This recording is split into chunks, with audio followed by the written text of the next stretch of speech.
শয়তান কিভাবে কাজ করে? খুতুয়াতি শয়তান। শয়তান মানুষকে গ্রাস করে খুব দ্রুততার সহিত নয়। শয়তান সময় নেয়, টাইম নেয়, আস্তে আস্তে ধীরে ধীরে।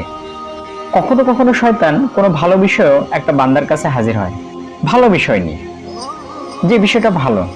এরপরে বান্দাকে ওয়াসওয়াসা দিয়ে খারাপের দিকে ধাবিত করে। তবে এই খারাপের দিকে ধাবিত হওয়াটা কেমন? হুট করে শয়তান এসে আমাদেরকে বলে না যে তুমি এই কাজটা করে ফেলো।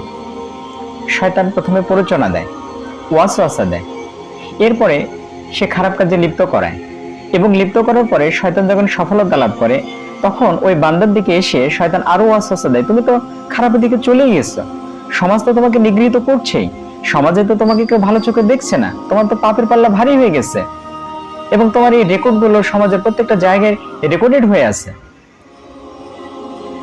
তুমি সমাজের কাছে কি বা প্রত্যাশা করতে পারো? তুমি আল্লাহর কাছে কিভাবে তোমার মর্যাদাকে বাড়াতে পারো, বা তুমি কিভাবে আল্লাহর কাছে ক্ষমা চাবে? তুমি একজন লজ্জিত মানুষ।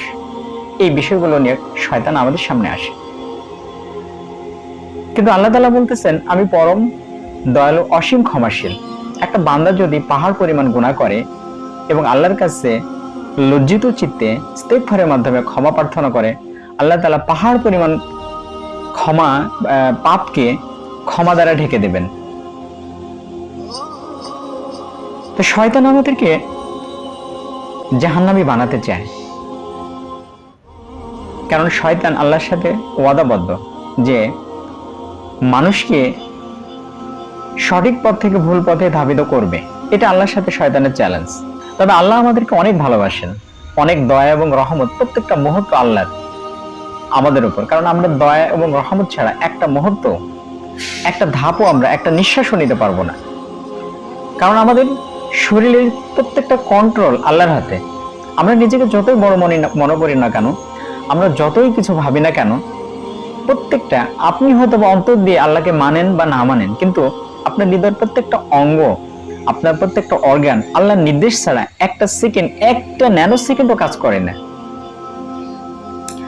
শয়তান আমাদেরকে সাধারণত এই ওয়াসওয়াসা দেওয়ার মাধ্যমে আমাদেরকে জাহান্নামী বানাতে চায়, কিন্তু আল্লাহ তো চান আমাদেরকে জান্নাতি করতে। কারণ আল্লাহ তো আমাদেরকে ভালোবাসেন, আমাদের জন্য জান্নাত তৈরি করেছেন, এবং আমাদেরকে ক্ষমা করার জন্য আল্লাহ প্রস্তুত। কিন্তু আমাদের ক্ষমা চাওয়ার যে বিষয়গুলো, আমাদের ক্ষমা চাওয়ার যে বিষয়টা এবং আমাদের ইস্তেগফারগুলো এমনভাবে হওয়া উচিত অন্তঃস্থল থেকে, হৃদয় থেকে আমরা লজ্জিত স্বরে আল্লাহর কাছে চাবো যে আল্লাহ আমাকে ক্ষমা করে দাও, আস্তাগফিরুল্লাহ, আস্তাগফিরুল্লাহ, আস্তাগফিরুল্লাহ। শুধুমাত্র এই কথাটা আমি বারবার বলবো, কিন্তু কি বলছি এবং আমার মধ্যে অনুশোচনা বোধ আছে কিনা, এই বিষয়গুলো নিয়ে আমাদের আল্লাহর কাছে ক্ষমা চেতে হবে।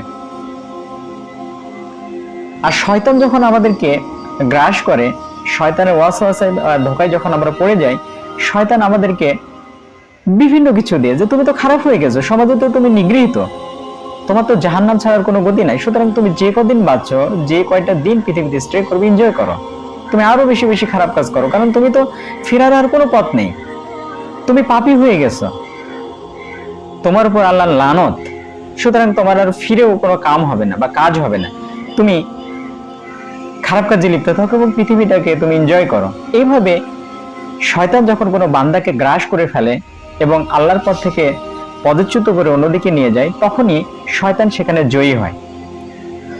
তাই শয়তান যত বড় শক্তিশালী হোক না কেন, তার চেয়ে লক্ষ লক্ষ কোটি কোটি গুণ বেশি পরাক্রমশালী, ক্ষমতাশালী। আমরা যতই পাপ করি না কেন, লজ্জিত চিত্তে যখনই আল্লাহর কাছে ক্ষমা প্রার্থনা করব এবং বলবো, হে আল্লাহ, আমি আমার পাপের জন্য অনুতপ্ত, লজ্জিত, তুমি আমাকে ক্ষমা করে দাও, এই বিষয়গুলো আল্লাহ তাআলা খুবই পছন্দ করেন। কারণ মানুষ হিসেবে আমরা পৃথিবীতে এসেছি, আমরা ভুল করবই, আর আল্লাহ তাআলা ক্ষমার দরজা নিয়ে বসে আছেন, আমাদেরকে ক্ষমা করবেন। আল্লাহ আমাদের সবাইকে কৃতজ্ঞ বান্দা হওয়ার তৌফিক দান করুক। আসসালামু আলাইকুম।